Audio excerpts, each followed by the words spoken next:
Tonight, we're breaking down a disaster, a six-alarm inferno that, well, wasn't an accident. It was an alleged act of deliberate destruction from the inside.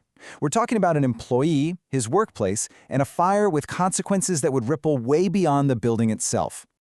There goes your inventory.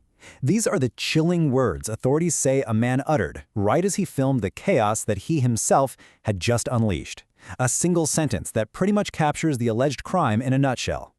The allegation is as straightforward as it is shocking. The person police say is responsible for this massive blaze wasn't some outsider. He was an employee, and they say he actually filmed his own crime, turning a total catastrophe into a spectacle.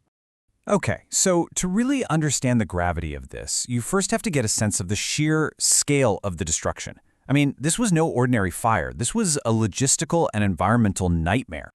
Just look at that number, 1.2 million square feet.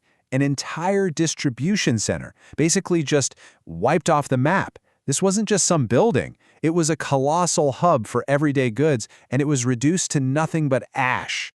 To put that number in perspective, try to picture 11 city blocks, just engulfed in one single roaring blaze. That's the reality firefighters were looking at.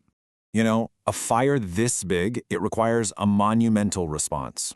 A force of 175 firefighters was called in to battle this thing. And their main goal, it wasn't even to save the warehouse. That was already a lost cause. It was just to stop the fire from spreading to all the neighboring businesses. So what made this fire so ferocious? Well, the warehouse was basically a giant tinderbox. It was packed to the ceiling with highly flammable stuff. Everyday things, right? Kleenex, Huggies. Millions of pounds of paper products that became fuel for the fire, which also completely torched several tractor trailers parked outside. So as this fire is raging, investigators on the scene, they know something's not right. They knew this was no accident. The hunt for an arsonist started immediately, and honestly, it all came together with remarkable speed. Just look at this timeline. The fire starts just after midnight. Within just a few hours, officials are already calling it suspicious. And by that very same afternoon, before the fire was even totally out, they had their suspect in custody. So who is the man at the center of all this? Authorities identified him as 29-year-old Shamel Abdul Karim. Now, he wasn't a direct employee of Kimberly-Clark, but he worked for a third-party logistics company that operated inside the warehouse. And the key detail? He was on site when the fire started. So how did they close in on him so fast? Well, authorities are pointing to tips from the community, which were apparently fueled by social media posts. The very tool allegedly used to document the crime seems to have become the suspect's own undoing. Now, a massive warehouse fire in California might feel like a distant story, but its fallout is a really stark reminder of just how interconnected our economy is.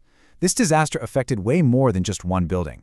Yeah, behind the headlines and the crazy numbers are real people whose lives were just completely turned upside down. As one warehouse employee named Mark put it, it is going to affect us all the way around, no matter how we look at it. So let's break down that real-world cost. First, you have hundreds of people who are suddenly out of a job, just like that. Second, the supply chain for essential household goods for the entire region is now broken. And on top of that, there's the immediate danger of this massive smoke plume, which triggered serious air quality warnings for everybody living nearby.